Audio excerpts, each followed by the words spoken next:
to the Motocross Supercross podcast. We are back, episode 35, the 450 recap of St. Louis Supercross. I'm Adam, here with my pal Claudio. What's up, Claudio? What's up? Yeah, it's been it was a cool weekend. It was fun. It was cool to watch. To me, personally, I thought it was a little, not, I don't want to say boring, but I thought it was just average. I'll just say it was average, but I still really enjoyed it. We saw some good battles. Some predictions that we made definitely came true. And yeah, it's just been an interesting year so far. And even more interesting with what happened in practice, practice in the midweek when Cooper Webb, he crashed in practice during the week, and then he crashed in practice on race day. So he didn't even race. So that makes things, that really mixes it up because he was, hauling. He's been hauling, so. Yeah, he's been coming fast. And I guess that's what happens when you start going faster and faster. That's when you get hurt. You know what I'm saying? That's what happened to me anyways. Like, every time I went just a little bit faster and, I started to get a little bit, I wouldn't say like comfort zone, but like more like, I like as much as I knew, I guess. Yeah, I mean, they're definitely pushing it because Jason Anderson, Eli Tomac, they're like almost on a different level, it seems like. So Cooper Webb just trying to, keep up with them, and we saw him. He definitely doing it too. He was definitely running up there. He looked really good. He's been looking good the last couple of weeks, and yeah, this is very unfortunate, man. It's very unfortunate because, like you said, it made things a little bit more interesting, and it opened up a space in the, I will say, top 5 for sure. You have a update on him? Not really an update, but for those of you guys that don't know. Well, first off, make sure you give us a follow at our MXSX podcast on everything, pretty much Instagram, Facebook, Snapchat, Twitter. So MXSX podcast. But not really an update. But for people that don't know, Cooper Webb from the Monster Energy Factory Yamaha team, he missed the St. Louis round, which is number 11. I guess he posted on his Instagram that he had a practice crash on Tuesday, which, he had a shoulder injury, dislocation, more towards the dislocation part. So jeez, that's he put that in his, I guess on his Instagram. Yeah, well, I give him kudos for at least trying to go out there and race. He was out there at practice, but he just couldn't hold on, crashed again. So he just kind of drew the line after that and did not participate in the mains or the heats. So yeah, I guess he rehabbed all week, but to trying to race St. Louis, but I guess it wasn't good enough. So many shoulder injuries this year. So many. Add him to the list with Tomac and Muskin, and I think they were talking a Wilson lot about Malcolm and Dean Wilson. Now there's this guy. Yeah, I saw Malcolm. Yeah, Malcolm also, but I think he's okay. Yeah, he was good enough to race, and he actually he was doing pretty good at some points, and we are going to get into that. So, I just wanted to mention Cooper Webb. That was came out of practice. Yeah, it's very unfortunate, but good luck, buddy, and we hope to see you soon out there. Yeah, part of the sport, and Ralph. I think Ralph listens to the podcast because he pretty much quoted me word for word for what I said a couple weeks ago when I said every single person out there is riding injured and stuff. He pretty much said the same thing I said. So Ralph, if thanks, you're listening, Ralph. man, don't be afraid, man. Just check in. Thanks, Ralph. Thanks for listening, bro. It was a low-key shout-out. It was a shout-out without saying our name, so it's cool. Or it's plagiarism, so whatever. Either way, it's cool. But let's jump right into this first heat race. Brock Tickle, Bowers, Craig, Wilson, Brayton, they were all right up there. Dean was up there. Dean looked pretty good, even though he said he was struggling with his shoulder injury. He was still, he was pushing it hard. The thing is, Brayton was up there. He was probably running like 5th, but it seemed to me, I was like, it took him way too long to get around Craig. That was a weird heat too, isn't it? Like, there's no really. I don't want to like disrespect anyone, but no real big names here. In this heat. Like I said, I don't try to disrespect anyone. I'm just saying. Yeah, no, it's kind of like that now in the 450s with all the injuries. There's like, how many injuries? We should add them up. There's probably close to 10 injuries. So yeah, we'll have a count. We'll have a count for the next podcast. But yeah, it's not it's cool to see it this way too. We just not really. Again, I'm not wishing any bad on anyone, but we need Anderson to DNF and race one race, just one race. He just did one race. increase his points lead by 2, which we'll get into, but. Yeah, it definitely was not going to happen this week because he was on a roll. But we'll talk about him in the second heat. But yeah, so you were saying there wasn't really many big names in this heat, and yeah, you're pretty right. Brayton is the biggest name. Brayton, Wilson. Yeah, I mean Brayton, coming from the win in Daytona, his first ever. So he's feeling good for sure. He's looking good, better for sure. And he's healthy. So it's like that's the key. Sure. Just stay healthy. Everybody stay healthy. Yeah. So it seemed to me like whenever I was watching this race, I was like, it's taken Brayton way too long to get around Craig. And Craig's good. He's really good with people behind him. He can hold him off for a little bit. Yeah. And I was just like, it's taken him too long. But then Bowers went down in that turn. And this was crazy because he came like flying over the rhythm section, and then I had to pause my TV and like slow it down, and we'll put a video of this up on our Instagram. But there was like something on the track. There was like a little square something on the track, and I'm not sure if he hit it and washed that front tire out, or if he like tried to swerve and miss it. But it kind of tucked, and he like kind of was like riding it like Superman style, like straight into the turn. So. Yeah, and he was up there. He was running second he was in first actually whenever that happened. So, did it look like one of those things they put like on the first seats, like on the first rows? Dude, it was weird. It would look just like a metal square or something. I have no idea. Yeah, we'll have to check it out. We'll have to go back and look at it. Yeah, so we'll put that up on the Instagram because whenever I slowed it down, you could see it there. It was just a perfect square, and it looked like he maybe hit the edge. But yeah, it was really weird just how he just like washed out, and it was a weird crash, like Supermaning it face first into the turn. So he got up though, and he was fine. He still qualified. Yeah, he ended up 5th. That's not bad. So yeah, not too bad. But yeah, then after that, Wilson went to first, and They talked a lot about his shoulder and his injuries, and like around this time we also saw Bradley Taft's bike being pushed off. I don't know, like they didn't talk about it at all. They're just like, oh, there's his bike, but you never saw him, and it was kind of like in a turn or at the end of the rhythm. So I'm not really sure what happened. I've been checking his Instagram, but I haven't seen any news on that. But it seemed like he we'll have to check got it out. A little messed up. So, but Brayton, he did end up passing his way up. He looked really good, especially in the whoops. He was, or maybe just Wilson looked really slow because Wilson and Anderson both kind of had the same like technique with those whoops. They both kind of did like a jump, kind of like skip through them, and then Brayton was just straight skimming them. Brow, brow, brow, brow, brow. Well, Anderson is training with Muskin still, right? So they're probably, they realize that it's working. So yeah. Well. He said something about that. I don't know what to believe, though. They're always just going to say stuff about, oh, yeah, we're good. Not good. But, yeah, just their styles going through those whoops were weird. Anderson had it down. He would like wheel tap, but Wilson kind of had like a skipping thing. It just made him look really slow. But Brayton, passed him, and he won that race, so good for him. He came back. Yeah, that has to feel good for him, making a quote unquote pass and actually, winning the heat. So that's gotta feel good. He's still high from last week. Oh, for sure. I think it's just now settling in. Like it's settling right before the main.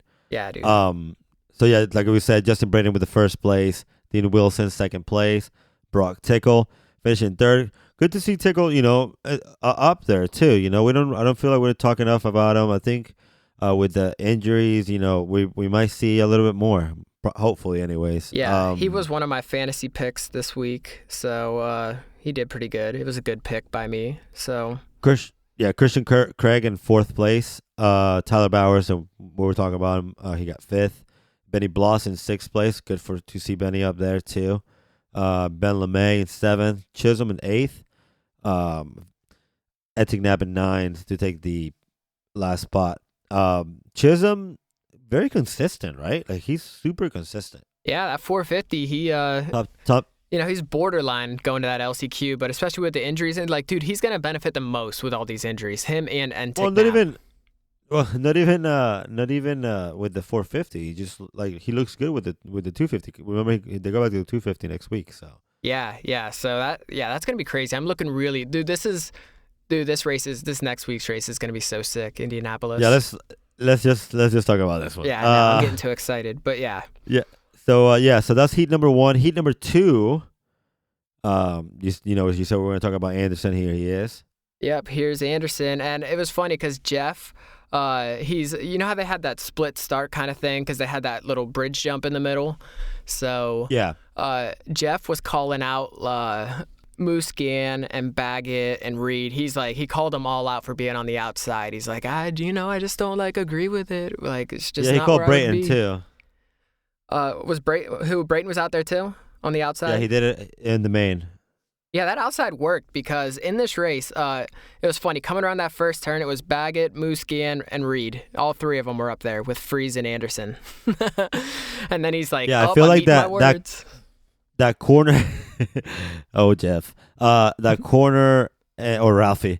That corner, it's like perfect for those starts though, because it gives. I feel like it gives them a good advantage for both people. Like outside or inside. Yeah, another week with clean starts too. It was really clean. So which is great. Yeah, really great. And it was cool because you got to see the people on the outside just like hauling ass, just wide open, and the people on the inside like really just trying to cut it. And it was cool to see them go to head like that. And it switched a couple. Sometimes someone on the outside got it. Sometimes someone on the inside got it. But Baggett is the one that I think he got the credit for the whole shot in this race. And Anderson was right behind him. He passes everyone pretty quick. So he did pass Baggett for first. And then at this time, Tomac's in this race too. And he's all the way back there in 6th, which maybe not all the way, but for him, he should be, up there every time. So he's all the way back there in 6th. And then also Malcolm, Henry Miller was in front of Malcolm, and Henry Miller kind of in the middle of the rhythm section, he kind of gets cross-rutted, and it shoots him right, and he shoots him right in front of Malcolm, and Malcolm just drilled him. Yeah, that was crazy. Yeah, good thing he didn't get landed on, but that's got to suck for Malcolm. He's got to be so pissed, especially when someone... Yeah, and I saw they started in the LCQ together. Yeah. But yeah, I mean, he probably knows there's really nothing he could do because if you watch the video, which we'll put on our Instagram, but it just as soon as he hit it, it just shot him straight right. Yes. Yeah. So there was nothing he or Malcolm could do, but they both fell and they were able to get back up. So I guess it could have been worse. Yeah, but we're glad they're both okay. So. Yeah. So Tomac did work his way up. He worked his way up to 3rd pretty fast. It was Anderson, Baggett, and Tomac. They were all running pretty close, but it was there was no even pass attempts or anything. They were all just kind of following each other. It was just trying to make it to the main, man. Just trying to make it to the main. Yeah, well, the same kind of thing happened in the main too. That's why I didn't want to call it boring, but it was they weren't really fighting, for those positions. They were just kind of running in the positions they had. So. It was good for Anderson because, he's the points leader. So he just runs his own pace. And if nobody wants to match him, then all the better for him. Yeah, he's worn that red plate pretty much all year. Yes, sir. And but yeah, Anderson won that race. Blake Baggett got 2nd. Tomac got 3rd. Yeah. Marvin was 4th. Weston Pike 5th. Vince Freeze 6th. Chad Reed straight to the main. Straight through, That's man. how you know that you're just following each other because, Chad is in 7th. Dude, straight through. Right. Dude, he's benefiting too from all these injuries. Yeah, for sure. Yeah. So good for him. Even though, yeah, he could benefit. I'll wait until we talk about the main. Let's just remember to talk about Chad Reed whenever we. Of course, we can't forget Chad Reed. But Kyle Cunningham got 8th. Cedric Soyberas got 9th. And on the outside, not qualifying, it was Brandon Shaw in 10th and Justin Starling in 11th. Kyle Chisholm seems to be doing better than Starling on that in this 450 class. Well, Chisholm's riding with 450 and Starling's riding a 250. So yeah, there's got to be some limit there. So, well, he'll be back to the 250 class next week when we hit. Yeah, next Indy. week it's gonna be super interesting. But again, let's talk about this race right here. That's right. All right. So yeah, Malcolm, he DNF'd that race. So he ended up DNFing. Yeah. He goes to the LCQ, and he just dominated the LCQ. There's not really much else to say except Malcolm really dominated the LCQ. It was Catanzaro, Merriman, Champion, Champion and Miller. And Miller makes this pass on Champion, and Champion was trying so hard. He hasn't made a main yet this year. He's trying so hard to get him back. Well, he made it. Dude, he had chances to get dirty. He had chances to really clean him out. And it looked like he wasn't going to get him. But then on the last lap, he made a pass and put his ass on the ground. So, Malcolm Stewart dominated that. AJ Catanzaro, second. Yeah. Dylan Merriman, third. Merriam. Scott Champion, 4th place.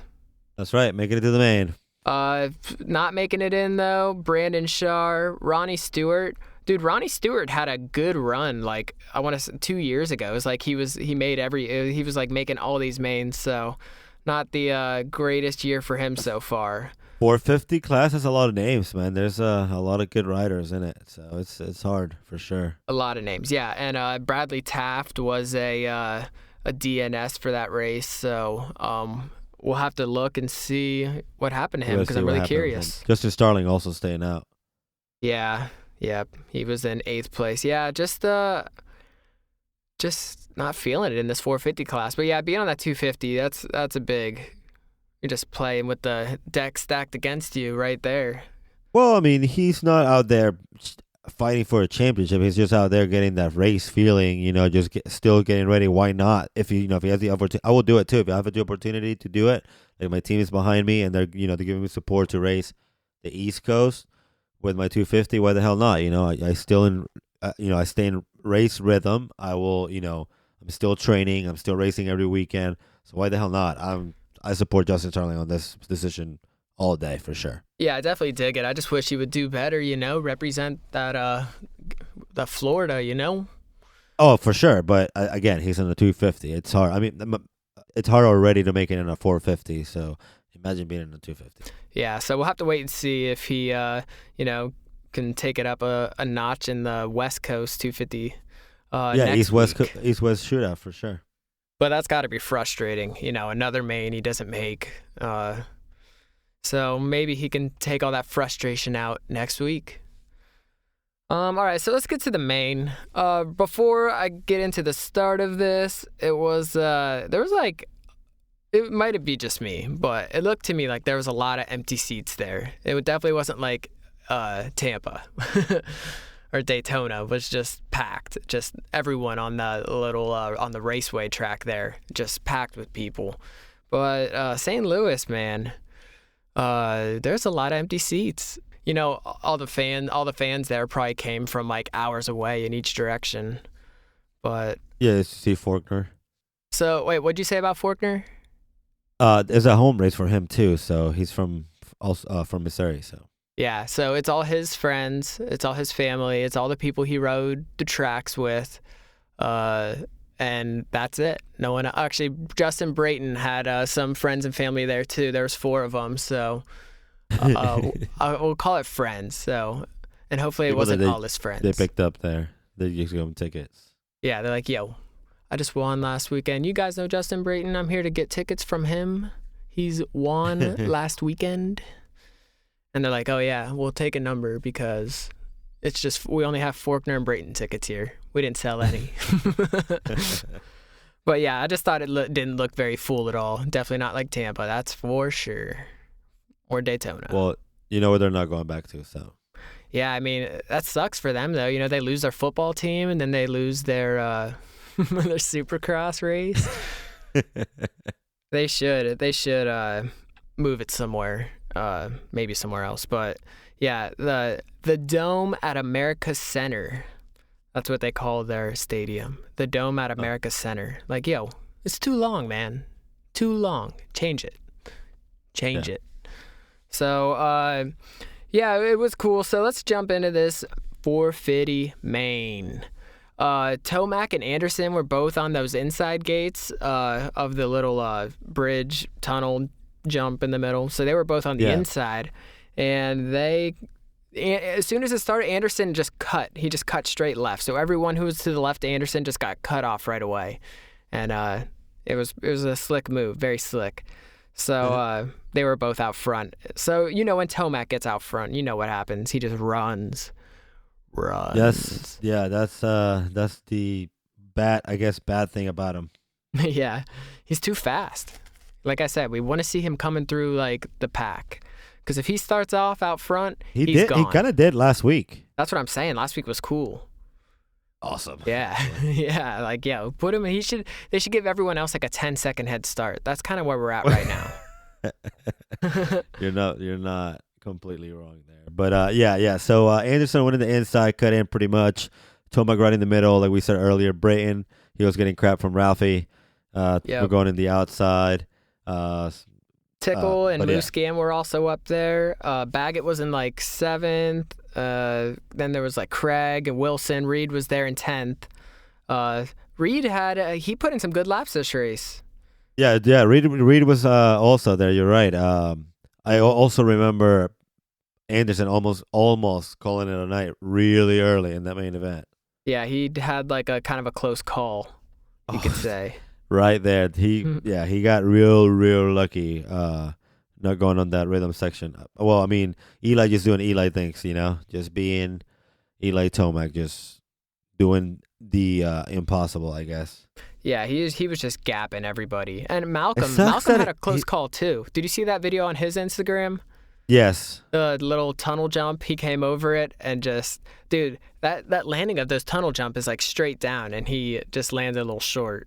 And yeah, he definitely clipped that thing. But yeah, too bad Tomac hasn't been so consistent all year. That's what I'm saying. Like we need Anderson to be just one bad race, just one bad race.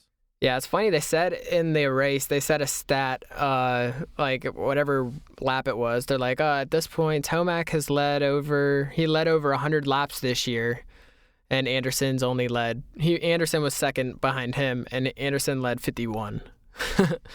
He's led twice as many laps as Anderson. More wins than anyone. Yeah. Yeah, I don't think anyone would argue that he is the fastest one on the track. Anderson was like, I want to be able to stay, be able to race with Tomac, like, so. Yeah, we'll get to that because him and Marvin were not very happy on the podium. But, Malcolm had a good race. He started off good. He got past, kind of faded. He had his problems. Reed catches. Everyone was kind of like batching up right there with Malcolm and Bowers. And Reed and Bloss. And a bunch of like clean passes. It was good racing. Like Bloss he put some clean passes on Malcolm. And, there was no love for the birthday boy though. Chat Reed on his 36th birthday. Yeah, he catches the pack and he catches the pack and he actually passed Bowers. And then Bowers was like, nope. And in that turn, he passes him, and it looked like he barely touched him. Like dirty or nah? I don't even know if he did touch him. I'm gonna say nah because I'm not even sure that he touched him. But Reed just like stood him up in the turn, and he just like flew off of it. And what a way to be what you call it, not a rookie, but the veteran. Yeah, but wait to be a vet on the super. You know how he jumped off that bike. Oh yeah. He knows when to bail. He's just like, oh, whoop, and he just like did it Whoop. like it was nothing. Like Yeah, he just like whoop up, standing up. Okay, well let me get it. Nice, good job. Yeah, him and Marvin, whenever he got taken out, he just stayed on his feet and played it off really cool. That's the only But way. yeah, I mean, I don't know if they touched. If they did touch, it was like they barely touched because it wasn't. No, it wasn't no, like he just took his showed- front tire out. It was like he Yeah. touched him in a turn. You know, he just showed him the wheel, bro. He just definitely showed him the wheel. He didn't even care. You know, he just showed him the little wheel right there. Cherry got a little scared, and then he just kind of bailed. No, Yeah. Still no respect though. Yeah, I don't know if he broke something on the bike, but he did not finish this race. He was out, so he went and celebrated his, he went back to the hotel room to eat birthday cake and ice cream and just Yeah. drink a bottle of wine. Forget about that So race. does that count for his record? Because it's a start. Yep, of course. That's what I wanted to talk about. Yeah, So, 231 that or counts as something. that's Or I don't know. I forget. Is it 200? Is it? I forget. But it should be 231. Yeah. yeah, so add that to his list. 231. He's got 100 races on Brayton, which is crazy. That's insane. And a lot more podiums. Oh yeah, I'd say a lot more, but not this year. Not this year. He's just having a tough year. He's got to still be heard, and doesn't have that factory support, and Still out there making mains, bro. that's right. Still just living life large, traveling around, go to the races, just being a rock star. So he still wins, even though he lost. He still wins. He wins in the end. But in this race, everyone was so spread out. Eli had 18 seconds on Anderson, 26 seconds on Musquin, 31 seconds on Brayton, 37 seconds on. He lapped 8th place. He lapped Wilson, who was in 8th place. So Tomac was just dominating. And Musquin wasn't really close to Anderson, and Brayton wasn't close to Musquin. They were all just running their own race. And Tomac won, and then on the podium, yeah, Jason and Marvin, they were both pissed. They were just pissed at themselves. They couldn't keep up with him, He's an animal, dude. He's an animal. He's a freak, man. He's sick in the head. He's sick. He really is. Like he's mental for sure, man. He's in a whole other level, and people, yeah. If you gotta watch out, dude. Watch out with Eli because he's good. I'm just saying he's really good. He's got the talent, and it just sucks that has not been able to be consistent. That's all I gotta say. But yeah. So Eli Tomac with the win. Jason Anderson, second place, like you said, almost a lap behind him. Marvin Musquin, and then Brayton right there, man. Almost making the podium. Just too bad that everybody was just running their own pace. Yeah, it's a good race for him, but he's gonna lose his 3rd place overall to Tomac next week if this happens again. So he's sitting on pins and needles right now going into Indy because he's got 189 points and Eli has 186. So if Eli dominates everyone again, he's moving up into 3rd place, which is insane because he was like 20th or something in like this 3rd week. Yeah, he's fourth. He's in 4th place, about to pass Justin Brayton for sure. It's only 3 points behind him, and he's like 50 points away from Anderson. From Anderson.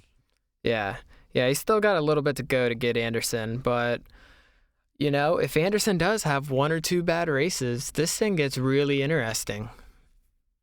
I just need 1. I don't even need 2. I need 1 bad race. 1 bad race, like maybe maybe his like radiator or something breaks. 1 And he 1 DNFs. DNF, and then Eli will take care of the other one. Yeah. So Brayton got 4th. Weston Pike got 5th. Blake Baggett, not the greatest night, 6th place. I picked him to get 2nd, and that didn't happen. But I did pick Eli Tomac to win, so that happened. That did happen. Brock Tickle 7th. Dean Wilson, with his problems, he held on for 8th. And that's good for him. He's 10th in the points right now, so that's really good. Yeah. working, and he could probably improve that too, especially if Cole Seeley's still sitting in 9th. Cooper Webb is in 8th. So you figure those two drop a little bit. Dean Wilson's up there. He could be 8th place. Plays his cards. Yeah, he's a little too far behind maybe for a top 5, but I wouldn't rule it out. Like we said, one bad race out of any of these people, things change fast. Mm-hmm. Christian Craig was 9th. Malcolm, he got 10th. It's a good race for him. He had his problems too. Benny, especially all the problems. Yep. Benny Bloss 11th. Vince Freeze 12th. Kyle Cunningham 13th. Tyler Bowers still can't find his groove on that pro circuit, Kawasaki. So 14th for him. Kyle Chisholm right behind him, 15th. Cedric, little French, Florida. You saw him in person over at Tampa MX, winning the race. Yeah, he looked really good. Or no, he got second, right? He got second, yeah. Second in that, but 16th in this race. Ben LeMay, 17th. Adam Enticknap, 18th. Dylan Merriam. Dylan Merriam. We haven't talked about him at all. That's really cool that he's up there, though. And AJ Catanzaro, another main for him, 20th. Scott Champion, 21st. And from Dade City, Florida, DNFing the race, 22nd place, Chad Reed. So yeah, from Curry, Australia. Yeah, it was cool. It was just an average race. It didn't. It's not the one I'm gonna watch 4 times like some of the other races, but yeah, definitely. Just looking forward to next race for sure, but more for the 250 than the 450. But yeah, just that's about it, man. What do you think we wrap this thing up? Let's wrap this thing up. Just want to thank everyone again for listening. This was the 450 recap in St. Louis. I'm Adam, here with Claudio. We will see you next podcast. Make sure to listen to our next podcast for the 250 recap. Peace.